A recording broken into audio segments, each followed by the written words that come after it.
de México confirmó que en el rancho Izaguirre, en Teuchitlán, Jalisco, había reclutamiento y entrenamiento de personas para el crimen organizado. Pero, ¿qué pasaba con quienes no querían estar ahí o quienes intentaban huir? Llegaron a privar de la vida a personas que se resistían a recibir el adiestramiento o bien intentaban escapar del lugar, así como golpearlos y someterlos a algún tipo de tortura. En este video te vamos a contar cómo funciona este reclutamiento según el gobierno.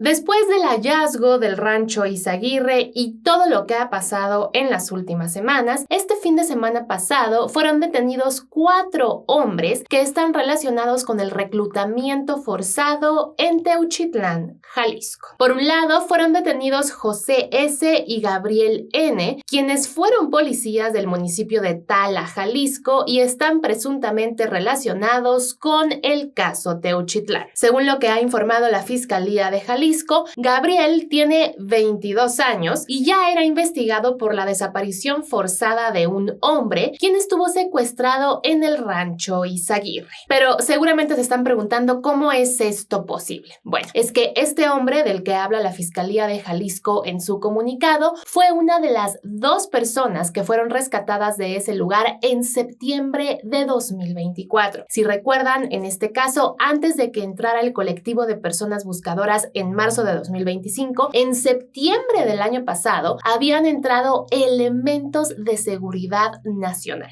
En ese entonces hubo primero un enfrentamiento en este rancho y después fueron rescatadas 2 personas secuestradas, entre la cual estaba este hombre del que habla la Fiscalía en su comunicado. Otra persona, se encontró también una persona fallecida y fueron detenidas 10 personas. Y bueno, ahora sabemos que una de esas 2 personas que estaban en el rancho en contra de su voluntad fue secuestrada por este ex policía del municipio de Tala, Gabriel, quien, según lo que dice la Fiscalía, encontró a ese hombre en la calle, lo detuvo y lo secuestró para llevarlo a ese rancho. Pero esas no fueron las únicas detenciones. Además, en Colima fue detenido Rubén N., quien presuntamente también es integrante del grupo de adiestramiento del rancho Izaguirre. Y en la Ciudad de México fue detenido José Gregorio Lastra Hermida, alias el Lastra, quien presuntamente es el líder de la célula delictiva vinculada al reclutamiento de personas para el cártel Jalisco Nueva Generación. Además, según lo que dijo el secretario de Seguridad, Omar García Harfuch, es uno de los principales colaboradores de Gonzalo N., alias El Sapo, quien es el líder de este cártel en Jalisco, Nayarit y Zacatecas. Según lo que dijo el secretario, el Lastra estaba a cargo de este centro de reclutamiento forzado en Teuchitlán, Jalisco. Sí, el mismo centro en el que personas buscadoras encontraron ropa, zapatos y otros objetos personales. Pero eso no es todo. Y es que Lastra Hermida había sido reportado como desaparecido en Chiapas en el año 2020. Y ahora que fue detenido, la Comisión Estatal de Búsqueda de Personas lo da como persona localizada con vida. Y es precisamente este hombre, quien es conocido como el Lastra, quien ha sido una pieza clave para que el gobierno entienda qué sucedía en ese centro que se niega a reconocer como un centro de exterminio. Porque, según el gobierno de México, no era un centro de exterminio, era un centro de reclutamiento. Lo que sí reconoció el gobierno de México hoy en su conferencia matutina por medio de la intervención del secretario de Seguridad, Omar García Harfuch, fue que muchas de las personas que estaban en el rancho Izaguirre no estaban ahí porque quisieran trabajar para el cártel, sino que eran víctimas del reclutamiento forzado. Pero, ¿cómo exactamente funciona esto del reclutamiento forzado? Bueno, vamos a escuchar al secretario de Seguridad. Utilizaba principalmente redes sociales para ofrecer oportunidades laborales falsas mediante engaños, además de usar grupos cerrados donde se mencionaban las actividades delictivas. Algunas de estas publicaciones referían ofertas de trabajo para la organización criminal y ofrecían un puesto como guardias de seguridad con un pago de 4,000 a 12,000 pesos semanales. Los interesados eran citados en distintas centrales de autobuses, desde donde eran trasladados al centro de adiestramiento en el rancho Izaguirre. Ya en el rancho, el adoctrinamiento consistía en el manejo de armas de fuego y acondicionamiento físico. Los reclutas, al llegar al lugar, dejaban sus pertenencias y eran uniformados con ropa y botas tácticas, También les retiraban sus celulares. El entrenamiento tenía aproximadamente un mes de duración, tiempo en el que permanecían incomunicados. Dependiendo de las aptitudes, a los reclutas se les otorgaba un puesto dentro de la organización y asimismo eran asignados a distintas entidades para incrementar el estado de fuerza de la organización delictiva.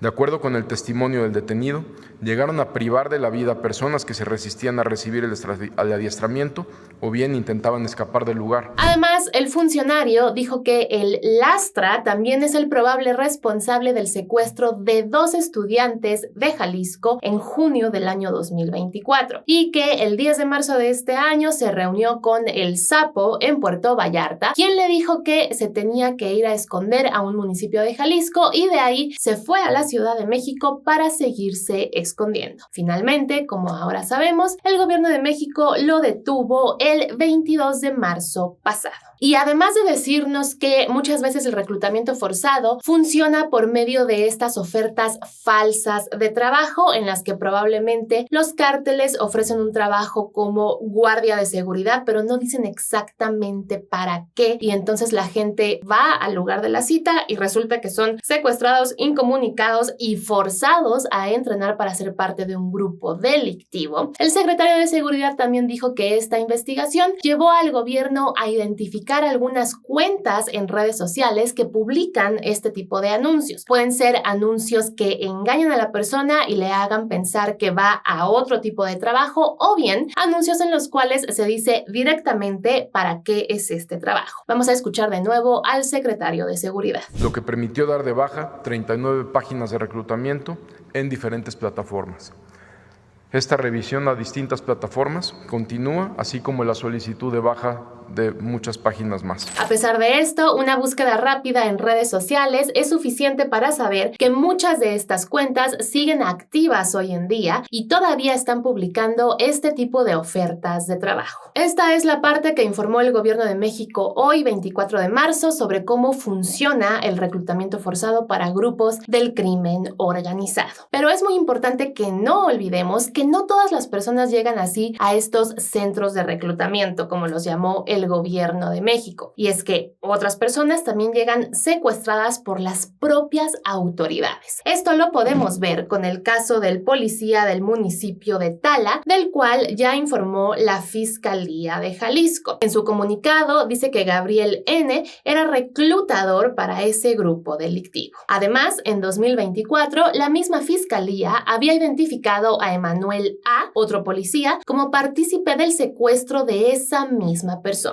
Ese policía, Emanuel, fue detenido en octubre de 2024 y vinculado a 6 meses de prisión preventiva. Y aunque este es un avance, la verdad es que todavía nos quedan muchas preguntas sobre el caso del Rancho Izaguirre en Teuchitlán, Jalisco. Hoy en la mañanera, el secretario de Seguridad también dijo que desde septiembre de 2024 han sido detenidas 49 personas relacionadas con el reclutamiento para el crimen organizado, entre las cuales destaca el lastra. Pero si han sido arrestadas tantas personas, entonces, ¿por qué el gobierno no había asegurado de manera correcta el Rancho Izaguirre? Otra pregunta que queda es ¿por qué la ropa, los zapatos, los libros, todo lo que fue encontrado ahí, los hornos crematorios, tuvieron que ser encontrados por un grupo de personas buscadoras, un colectivo, es decir, civiles, y no por las autoridades? ¿Por qué las autoridades nunca nos informaron sobre esto? Y por último, por supuesto, la pregunta que ha provocado tanta controversia en medios de comunicación, redes sociales y, por supuesto, al interior del gobierno. ¿El Rancho Izaguirre es un campo de entrenamiento o un campo de exterminio? ¿O podría ser ambas cosas? Por supuesto, hoy durante la conferencia,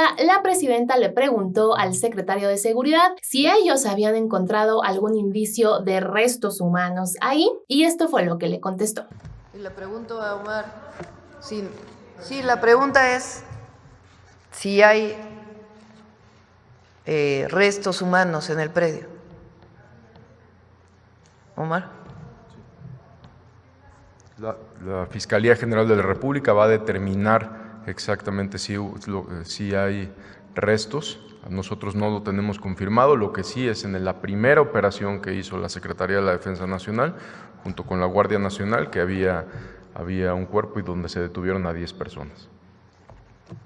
Entonces, gracias, Omar. Y efectivamente esa es la información oficial que tenemos hasta ahora. Es necesario también recordar que además de esto que fue dicho hoy en la conferencia matutina de la presidenta, hay testimonios de supuestas personas que estuvieron secuestradas en ese rancho que coinciden en su mayoría con lo que hoy dio a conocer el secretario de Seguridad. Y para terminar, revisemos algunos datos sobre esta crisis de personas desaparecidas que tenemos en México, porque es muy fácil pensar que tal vez esto solamente está sucediendo en Jalisco o que el total de personas desaparecidas que vemos es un total acumulado a lo largo de muchas décadas. Entonces, en realidad, el problema en este momento no es tan grave, pero veamos qué nos dicen los datos del Registro Nacional de Personas Desaparecidas y No Localizadas. Para empezar, tenemos que desde el año 1952 hasta la fecha hay 115.200 personas desaparecidas. Sí, esta es la cifra total. Pero vamos a delimitar esta cifra desde el inicio del sexenio del expresidente López Obrador hasta el día de hoy, 24 de marzo de 2025.